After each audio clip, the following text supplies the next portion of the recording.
Study IQ IAS, अब तैयारी हुई अफोर्डेबल। नमस्कार दोस्तों, भारत की सुरक्षा को और ज्यादा मजबूती मिलेगी क्योंकि फाइनली इंडियन एयरफोर्स को जो तेजस का नया वेरिएंट है वो मिलने जा रहा है। ये खबर आप देख सकते हैं, air force likely to gets its first Tejas Mk-1A fighter aircraft in July. तो इसको थोड़ा हम डिटेल में समझेंगे कि ये नया वाला जो वेरिएंट है तेजस का, ये पहले वाले से कितना अलग है, ये इतना मायने क्यों रखता है। और सबसे पहले तो चीज मैं आपको ये बता दूं कि ये जो नया स्क्वाड्रन मिलेगा इंडियन एयरफोर्स को, ये पाकिस्तान सीमा की तरफ, मतलब जो पाकिस्तान फ्रंट है वहां पर इसको तैनात किया जाएगा। तो इस वीडियो में आपको काफी कुछ जानने को है, चलिए आगे बढ़ते हैं। लेकिन उससे पहले ध्यान रखिएगा, आज से हमारा जो यूपीएससी का नया फाउंडेशन बैच है वो स्टार्ट होने जा रहा है। मतलब कि अगर आप यूपीएससी की तैयारी कर रहे हैं तो हमारे नए जीएस फाउंडेशन बैच के अंदर एनरोल कर सकते हैं और साथ ही साथ प्रीलिम्स, मेंस, इंटरव्यू सब कुछ की कंप्लीट प्रिपरेशन कर सकते हैं। इसके अंदर मैं आपको बता दूं, सभी लाइव क्लासेस होंगे, पर्सनल मेंटर आपको मिलेगा ताकि कभी भी कोई भी दिक्कत हो आप उनसे पूछ सको। टेस्ट सीरीज होगा, 18 यूपीएससी के बुक्स होंगे इसके अंदर जो कि आपके घर तक डिलीवर किए जाएंगे। अवेल करने के लिए हमारे वेबसाइट ऐप पर जाइए या फिर कमेंट सेक्शन में लिंक है और यूज करिएगा चेकआउट के समय ये कोड अंकित लाइव। ये कोड इस्तेमाल करके आप मैक्सिमम जो डिस्काउंट है हमारे किसी भी बैचेस में वो ले सकते हैं। और इसके अलावा अगर आप एमसीक्यूज अटेम्प्ट करना चाहते हैं तो मेरे इंस्टा पेज पर जाइए, वहां पर स्टोरीज में जितने भी एमसीक्यूज हैं उसको भी आप अटेम्प्ट कर पाएंगे। चलिए शुरुआत करते हैं और सबसे पहले ये देखते हैं कि एग्जैक्टली हो क्या रहा है। देखिए, जो अपग्रेडेड वर्जन है तेजस फाइटर जेट का, एक्चुअली हुआ क्या था कि जो पहले वाला वेरिएंट था तेजस Mk-1, ठीक है, वो पहले वाला था तेजस Mk-1, इसके अंदर कुछ खामी पाई गई थी एयरफोर्स के द्वारा और एयरफोर्स ने कहा कि हम चाहते हैं कि इसमें कुछ बदलाव किया जाए, कई सारे जो नए इक्विपमेंट्स हैं वो यहां पर जोड़े जाए और इसीलिए जो नया वाला वेरिएंट है Mk-1A वो यहां पर लाया गया। और ध्यान रखना है आपको कि बाहरी स्ट्रक्चर से अगर आप देखोगे ना तो Mk-1 और Mk-1A में आपको ऐसा कोई डिफरेंस नहीं नजर आएगा, लेकिन इसमें जो चीजें नई नई इंस्टॉल की गई हैं जो हम डिस्कस करेंगे वीडियो में, उसमें आपको एक बड़ा अंतर देखने को मिलेगा। और सबसे पहले तो मैं आपको यह भी बता दूं, इसी साल 28 मार्च को जो नया वाला वेरिएंट है इसका पहला सक्सेसफुल टेस्ट फ्लाइट यहां पर कंडक्ट किया गया था, जो कि भारत के फाइटर जेट डेवलपमेंट प्रोग्राम को और ज्यादा आगे बढ़ाएगा। खैर, सबसे पहला क्वेश्चन यहां पर यह है कि ये तेजस फाइटर जेट की शुरुआत कहां से होती है, वो थोड़ा सा बैकग्राउंड समझ लेते हैं। देखो, 1980s में भारत ने सोचा कि हम लाइट कॉम्बैट एयरक्राफ्ट का प्रोग्राम चलाना चाहते हैं क्योंकि MiG-21 सुखोई 7 का जो फ्लीट है वो अल्टीमेटली हमें रिप्लेस करना पड़ेगा और हमें नए फाइटर जेट को लाना पड़ेगा। ऑल्दो हम सबको पता है कि भारत के अंदर ये जो डेवलपमेंट है वो बहुत स्लो चला है। इनफैक्ट 1980 से सोचिए करते करते तब जाकर फाइनली 2016-17 के बाद जो है इसको इंडियन एयरफोर्स में इंडक्ट किया गया था। और सबसे पहले 2001 में एक्चुअली क्या हुआ, 4 जनवरी 2001 यहां पर टेक्नोलॉजी डेमोन्स्ट्रेटर 1 का जो वर्जन है लाइट कॉम्बैट एयरक्राफ्ट का वो यहां पर दिखाया गया था। ये आप देख सकते हो, ये सबसे पहला TD1 ये जो वर्जन है वो लाया गया था, जो कि आगे चलकर इसको रिफॉर्म करके बन गया आपका तेजस। फिर इसके अलावा 2016 में भी जो सेकेंड सीरीज है प्रोडक्शन SP2 तेजस एयरक्राफ्ट का, उसको ऑपरेशनल क्लियरेंस दिया गया और तब जाकर फाइनली जो तेजस Mk-1 वर्जन है वो इंडियन एयरफोर्स का जो नंबर 45 स्क्वाड्रन है जिसका नाम है द फ्लाइंग डैगर्स, इसके अंदर सबसे पहली बार इसको इंडक्ट किया गया था। फिर आगे चलकर नंबर 18 स्क्वाड्रन जो है इंडियन एयरफोर्स के अंदर जिसका नाम है द फ्लाइंग बुलेट्स, इसके अंदर भी तेजस का एक और स्क्वाड्रन जो है उसको इंडक्ट किया गया था। लेकिन अब यहां पर इंडियन एयरफोर्स की रिक्वायरमेंट और ज्यादा थी। इंडियन एयरफोर्स का कहना था कि हमें अगर दुश्मनों से सही मायने में फाइट करना है तो यहां पर इसमें कुछ बदलाव करने होंगे, नए नए जो एडवांस टेक्नोलॉजी के जो इक्विपमेंट्स हैं वो इसके अंदर इंस्टॉल करने होंगे। और यहां पर फाइनली जो हिंदुस्तान एरोनॉटिक्स लिमिटेड है उन्होंने इस चीज को माना और तब जाकर इंडियन एयरफोर्स ने ये जो नया वाला वर्जन है Mk-1A का, इस वेरिएंट का 83 तेजस फाइटर जेट की डील कर ली करीब 36,000 करोड़ में। और पिछले साल नवंबर में मैं आपको बता दूं, जो डिफेंस एक्विजिशन काउंसिल है जो सबसे हाईएस्ट बॉडी है क्लियरेंस करने के लिए, उन्होंने भी यहां पर 97 और तेजस फाइटर जेट का जो ऑर्डर है वो यहां पर दे दिया। और जो मैं आपको बता रहा था ना, ये नए वर्जन का जो सबसे पहला टेस्ट फ्लाइट किया गया था 28 ऑफ मार्च को, ये करीब 15 मिनट तक इसने उड़ान भरा था। और यहाँ पर जो टेस्ट पायलट हैं ग्रुप कैप्टन के वेणुगोपाल, उनकी तरफ से ये पूरा किया गया। ये पहला सक्सेसफुल टेस्ट फ्लाइट था। फिर उसके बाद आप देख सकते हो यहाँ पर जो ग्रुप कैप्टन सुनीत कृष्णा है, उनका कहना है कि समय के बाद हमें और ज़्यादा इम्प्रूव्ड वाले टेक्नोलॉजी को लाना होता है और इसीलिए बहुत ज़्यादा इंपॉर्टेंट था।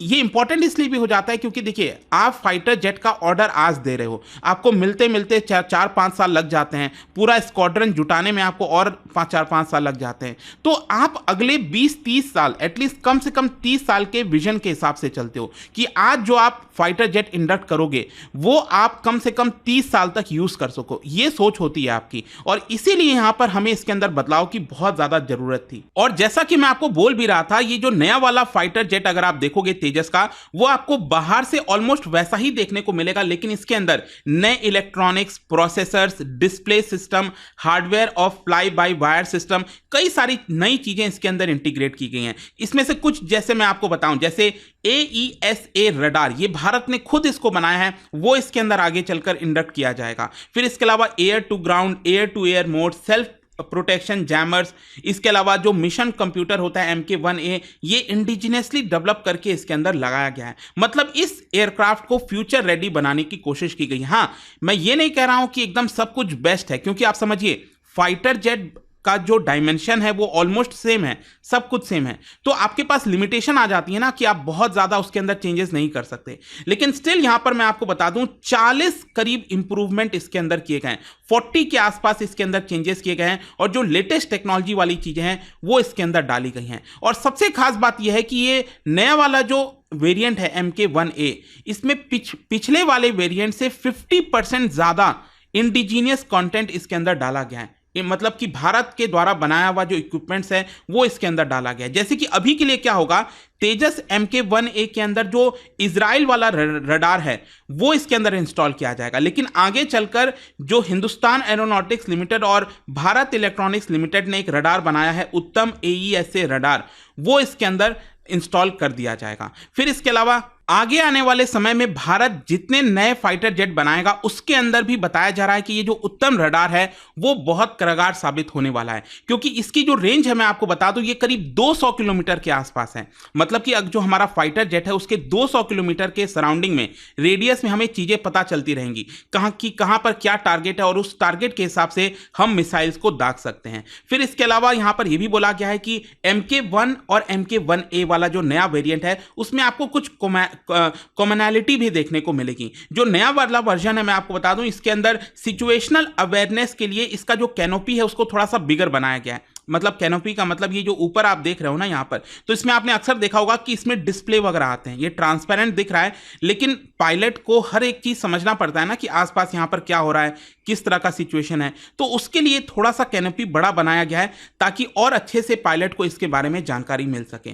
फिर इसके अलावा यहाँ पर जो जेट एरोडायनामिक्स सिस्टम होता है उसको और इंप्रूव किया गया है ताकि और तेजी से ये फाइटर जेट उड़ सके। फिर इसके साथ साथ आप देख सकते हो बताया जा रहा है कि इसके अंदर 9 hard points on its under belly, मतलब कि इसके अंदर ऐसे ऐसे बटन सिस्टम इतने इजी तरीके से लगाए गए हैं ताकि यहां पर जो मिसाइल्स हैं, जैसे बियॉन्ड विजुअल रेंज मिसाइल हो गया, air to air ground missiles हो गया, advance short range air to air missiles हो गया, उसको यहां पर प्रेस करने में, मतलब कि उसको लॉन्च करने में और ज्यादा आसानी होगा पायलट्स को। फिर इसके साथ साथ यहां पर external self protection jammer pods भी लगाए गए हैं ताकि जो पायलट है हमारा, जो हमारे जवान है, वो एक तरह से इलेक्ट्रॉनिक वॉरफेयर में एंगेज हो सकेंगे दुश्मनों के साथ। फिर इसके साथ साथ जो हमारे देश के द्वारा बनाया हुआ digital fly by wire flight control computer है वो भी इसके अंदर इंस्टॉल किया गया है। अब देखो ये क्या होता है, फ्लाई बाय वायर सिस्टम में बेसिकली क्या होगा, पहले मैकेनिकल होता था, मैकेनिकल फ्लाइट कंट्रोल सिस्टम होता था, अब यहां पर जो है इलेक्ट्रॉनिक इंटरफेस को देखते हुए सब कुछ एक तरह से ऑटोमेटिक तरीके से हो जाएगा। तो ये सारे नए नए फीचर्स हमारे नए वाले तेजस के अंदर डाले गए हैं। अब क्वेश्चन यहां पर यह है कि आखिरकार ये इतना मायने क्यों रखता है, why does it matter.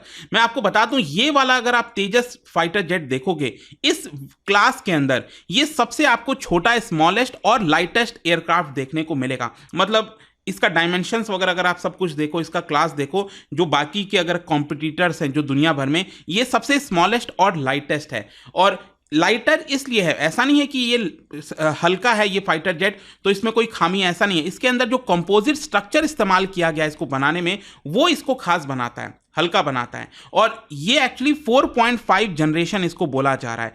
4.5 generation aircraft है जिसको कई प्रकार के रोल में इस्तेमाल किया जा सकता है, चाहे ग्राउंड अटैक हो, इंटरसेप्ट करना हो दूसरे फाइटर जेट को, एयर टू एयर कॉम्बैट हो गया, एयर डिफेंस हो गया, आप मल्टीपल रोल में इसका इस्तेमाल कर सकते हैं। और यहां पर ध्यान रखिएगा, जो सबसे पहला स्क्वाड्रन है ना MK-1A फाइटर एयरक्राफ्ट का, वो राजस्थान के बीकानेर में जो नाल एयर बेस है वहां पर इसका इस्तेमाल किया जाएगा नियर दी पाकिस्तान फ्रंट, ताकि हम वहां पर जो सुरक्षा है वो और ज्यादा पुख्ता कर सके, मजबूत कर सकें। और देखिए अभी के लिए बताया जा रहा है कि जो हमारे पास 2 MiG-21 स्क्वाड्रन है जो इस समय, उसमें से एक को ये रिप्लेस कर देगा जो नया वाला वेरिएंट है। और आगे आने वाले समय में जैसे जैसे हमें फाइटर जेट मिलते जाएंगे तो उस प्रकार से यहाँ पर जो MiG-21 है, MiG-29 है, ठीक है, सेपकैट जैगवार हो गया, ये सारे जो पुराने एयरक्राफ्ट हैं वो इसको रिप्लेस कर देगा। तो तेजस एक बहुत बड़ा पार्ट बनने जा रहा है इंडियन एयरफोर्स का। फाइनली कंक्लूजन क्या निकलता है, देखो पिछले 23 साल के इतिहास में जब से पहला इसका फ्लाइट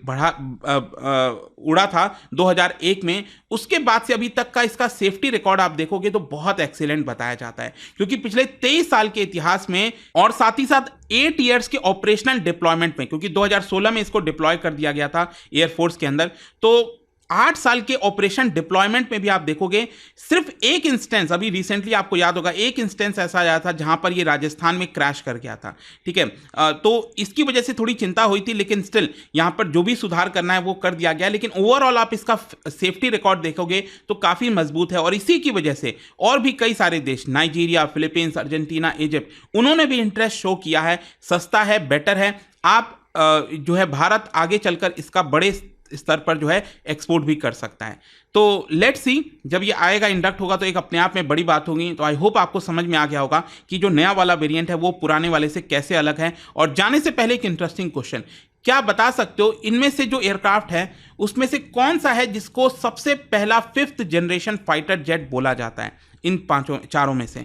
इसका राइट आंसर आप सबको पता है, मेरे इंस्टाग्राम पर तो मिलेगा ही, वहां पर अगर आप नहीं हो कोई बात नहीं, टेलीग्राम से ले सकते हैं इसका सही उत्तर। मैं कई सारे जो MCQs हैं वो यहाँ पर स्टोरीज में डाला करता हूँ। अगर आपको PDF चाहिए तो टेलीग्राम पर आइए, अलग अलग सोशल मीडिया पर आप जुड़ पाओगे। और जैसा मैंने आपको बताया, अगर आप UPSC की तैयारी कर रहे हैं, कोई भी बैच चाहते हैं, you can simply use this code Ankit live to get maximum discount. And I hope की वीडियो आपको पसंद आया होगा। मिलता हूं आपसे next time. Till then, thank you very much, see you soon. Study IQ IAS, अब तैयारी हुई अफोर्डेबल।